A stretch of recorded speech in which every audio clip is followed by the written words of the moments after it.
क्या नाम है आपका? नेहा। कहाँ की रहने वाली हैं? अमेर के। आवास आपका मामला है, क्या मामला है आवास का? सच्ची 10,000 रुपए मांग रहा था तो हम नहीं रह पाए तो मेरी कॉलोनी काट दी। तुम्हारी फाइलों में गांव का मौसम गुलाबी है, मगर ये दावे झूठे हैं, ये आंकड़े किताबी है। उधर जमहूरियत का ढोल पीटे जा रहे हैं वो, इधर पर्दे के पीछे बर्बरियत है, नवाबी है। तुम्हारी मेज चांदी की, तुम्हारी थाल सोने की, इधर जुम्मन के घर फूटी आज भी रकाबी है। मशहूर कवि और शायर आदम गोंडवी की ये लाइनें उन गरीबों के लिए एकदम सटीक बैठ रही हैं जिन्हें आज भी सरकारी आवास की योजनाओं से वंचित रखा गया है। नमस्कार दोस्तों, मैं हूं प्रकाश ओझा और आप देख रहे हैं बुंदेल भास्कर। जी हां, हम बात कर रहे हैं केंद्र सरकार की महत्वपूर्ण प्रधानमंत्री आवास योजना की। यह योजना धरातल पर कितनी सफल है, इसका जीता जागता उदाहरण है नेहा तिवारी। मामला जनपद के रामनगर ब्लॉक के भमेर ग्राम सभा का है। सोचिए, जब नेहा को पता चला होगा कि उसका नाम भी आवास की सूची में है तो उसकी खुशी आंखों में आंसुओं के रूप में बहने लगी होगी। उसने यही सोचा होगा कि अब बरसात में अपना स्वयं का आशियाना बन जाएगा, उसकी छत से बरसात का पानी नहीं टपकेगा। लेकिन उसे नहीं पता था कि एक दिन मनीष पांडे नामक सचिव उसके सपनों को भ्रष्टाचार के भार से रौंद डालेगा। नेहा ने बताया कि सचिव मनीष पांडे ने 2 माह पूर्व उसके पति से 10,000 रुपये की मांग की थी और कहा था कि यदि आवास चाहिए तो पैसा दो। नेहा के पति सुनील तिवारी ने कहा कि साहब, मैं गरीब आदमी हूँ, 5,000 की नौकरी करने वाला आपको 10,000 की रिश्वत नहीं दे सकता।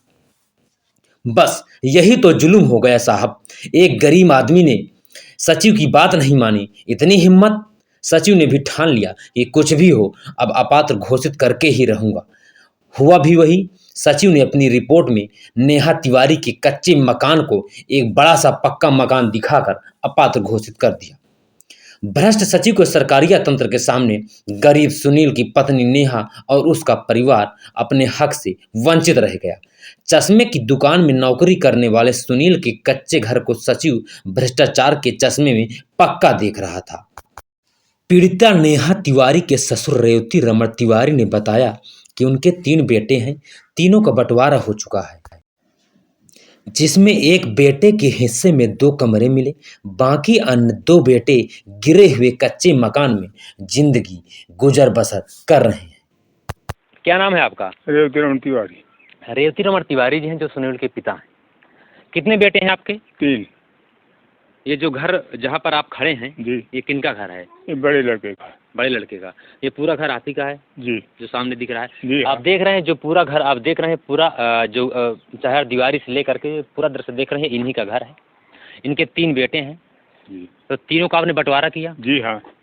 सभी के परिवार अलग अलग रह रहे हैं? सबके परिवार अलग, सबके परिवार अलग। वो किसके हिस्से का था जो सामने वाला वो दिख रहा है? सुनील का है। और ये बड़े बेटा अनिल का है। हाँ। और ये विनय कुमार का है। यह वही भ्रष्टाचारी सचिव है जिसने रगौली गांव के ओम प्रकाश यादव से रिश्वत लेकर उसे तो पात्र बना दिया तथा नेहा तिवारी द्वारा रिश्वत न देने पर उसे अपात्र बना दिया। ओम प्रकाश यादव की कुछ भूमि 1,93,000 रुपए में राजापुर स्थित बैंक ऑफ बड़ौदा में बंधक भी है, जो सरकारी आवास के मानकों को पूरा नहीं करता। फिर भी आवास की आप बात कर रही थी। हाँ। क्या मामला है आवास का? सचिव ने मुझसे पैसा मांग रहे थे तो मेरे पास नहीं हो पाया था तो पैसा नहीं दिए तो काट दिए मेरी कॉलोनी। मनीष पांडे के रहमो करम पर तमाम अपात्र लोग भी पात्र बन गए हैं। सोचिए, जब दीनदयाल उपाध्याय ने अंत्योदय का सपना देखा रहा होगा तो क्या इसी दिन के लिए देखा रहा होगा? आज यदि दीनदयाल उपाध्याय होते तो वह भी ऐसे सचिव के काले कारनामे सुनकर फांसी तो जरूर लगा लिए होते। अब देखना यह है कि जिम्मेदार इस विषय पर क्या करते हैं। विषय पर जब हमने मनीष पांडे से बातचीत की तो उसने कार्यालय में मिलने के लिए बुलाया। फोन पर जानकारी देने तथा बातचीत करने के लिए उसने मना कर दिया।